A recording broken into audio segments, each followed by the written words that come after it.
17वां अध्याय। पापी गुण निधि की कथा। सूत जी कहते हैं, हे ऋषियों, तत्पश्चात नारद जी ने विनय पूर्वक प्रणाम किया और उनसे पूछा, भगवान शंकर कैलाश पर कब गए और महात्मा कुबेर से उनकी मित्रता कहाँ और कैसे हुई?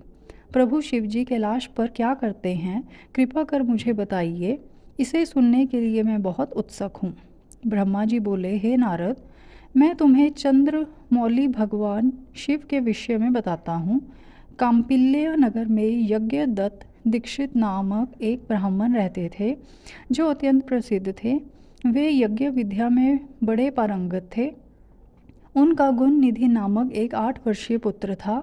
उसका यज्ञोपवीत हो चुका था और वह भी बहुत सी विद्याएं जानता था, परंतु वह दुराचारी और जुआरी हो गया।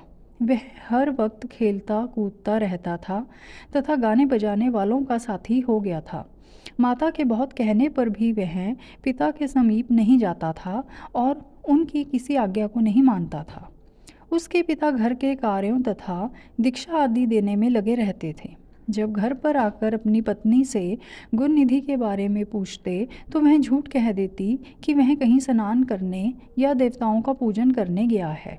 केवल एक ही पुत्र होने के कारण वह अपने पुत्र की कमियों को छुपाती रहती थी। उन्होंने अपने पुत्र का विवाह भी करा दिया। माता नित्य अपने पुत्र को समझाती थी। वह उसे यह भी समझाती थी कि तुम्हारी बुरी आदतों के बारे में तुम्हारे पिता को पता चल गया तो वे क्रोध के आवेश में हम दोनों को मार देंगे। परंतु गुण निधि पर माँ के समझाने का कोई प्रभाव नहीं पड़ता था। एक दिन उसने अपने पिता की अंगूठी चुरा ली और उसे जुए में हार आया। दैव योग से उसके पिता को अंगूठी के विषय में पता चल गया। जब उन्होंने अंगूठी जुआरी के हाथ में देखी और उससे पूछा तो जुआरी ने कहा, मैंने कोई चोरी नहीं की है।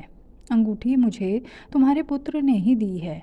यही नहीं बल्कि उसने और जुआरियों को भी बहुत सारा धन घर से लाकर दिया है। परंतु आश्चर्य तो यह है कि तुम जैसे पंडित भी अपने पुत्र के लक्षणों को नहीं जान पाए। यह सारी बातें सुनकर पंडित दीक्षित का सिर शर्म से झुक गया। वे सिर झुकाकर और अपना मुंह ढककर अपने घर की ओर चल दिए। घर पहुंचकर गुस्से से उन्होंने अपनी पत्नी को पुकारा। अपनी पत्नी से उन्होंने पूछा, तेरा लाडला पुत्र कहाँ गया है? मेरी अंगूठी जो मैंने सुबह तुम्हें दी थी वह कहाँ है? मुझे जल्दी से दो। पंडित की पत्नी ने फिर झूठ बोल दिया, मुझे स्मरण नहीं है कि वह कहाँ है।